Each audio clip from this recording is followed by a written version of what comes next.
Gabon denoi. Herritartu elkartearen izenean, zorionak usurbildar guztioi.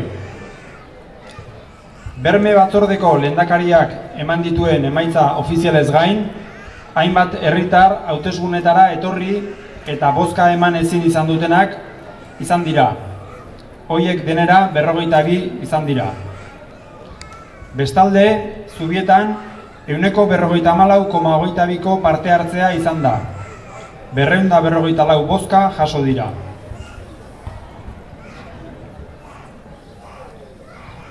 Usurbilgo parte hartzea 128koa izan da. Gaurko herri galdeketa errebindikazio bat izan da. Gaur, herritarrek erabakiaren bidean atzera bueltarik gabeko urrats historikoa egin dugu. Arabako, Bizkaiko eta Gipuzkoako 52 herritan 63.201 lagunek demokraziaren eta herritarron burujabetzaren aldeko jarrera erakutsi dute. Iaz, pentsatu ere ez genuen egiten, gaur galdeketak egin dituzten herrietan halako prozesu bat martxan jartzea posible izango zenik. Ez zegoen baldintzarik. Baldintzak sortu egin ditugu, eta eremu oso anitzetara iritsi gara. Urkabustaizik hasi eta Eibarreraino, edo Durangotik Zubietaraino. Aldarri batekin jaio ginen, herri honek bere etorkizun politikoa libreki erabakitzea. Eta praktikara eramaten ari gara, herriz herri, modu simbolikoan bezain zilegian.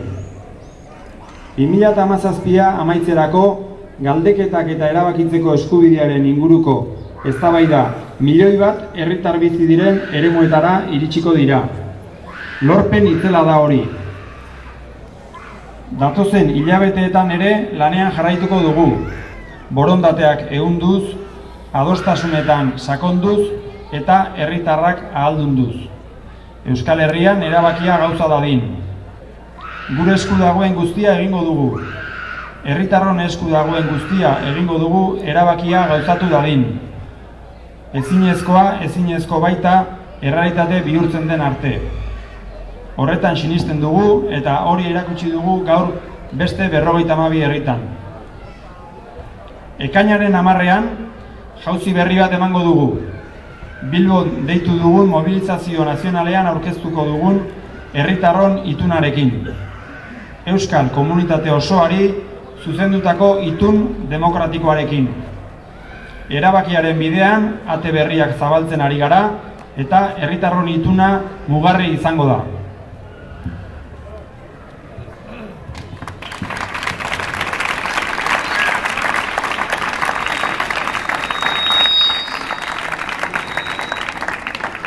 Herri galdeketa hau ariketa demokratiko bat izan da. Herritar orok modu libre eta lasaian bere iritzia ematea ahalbidetu duen ariketa. Neutraltasun, objetibotasun eta gardentasun printzipioen gainean antolatua eta gauzatua. Herri galdeketa hau ere herritarren arteko elkarlana izan da. Elkarte, talde, norbanako ezberdinen babesarekin eta herritar askoren lanarekin antolatu da eta gauzatu da gaurko eguna. Abenduko aurkezpenean gaztainak prestatu zituzten herritarrekin hasi eta gaurko egunean arte 10 herritarrek egiten duten lana azpimarratu eta eskertu nahi dugu. Galdera osatzeko taldea, kanta osatu duten herritarrak, herri bazkaria antolatu zutenak, kartelak egin eta jartzen lagundu dutenak, lokala eta guneak prestatu dituztenak, buzona da, inprenta, hurbilago elkartea, noago aldizkaria, guztiak beti gertu, beti prest. Herritarron arteko elkarlana gure lurrarentzako ongarri indartsu bada. Ideiak eta proiektuak ereiteko, eta arian etorkizun berri oparoa eraikitzen joateko. Besterik gabe, beraz, zorionak guztiei, zorionak baiezko botoa eman dezutenei, zorionak ezezko botoa eman dezutenei, eta zorionak ere zurian botatu dezutenei. Erabakitzen ari gera.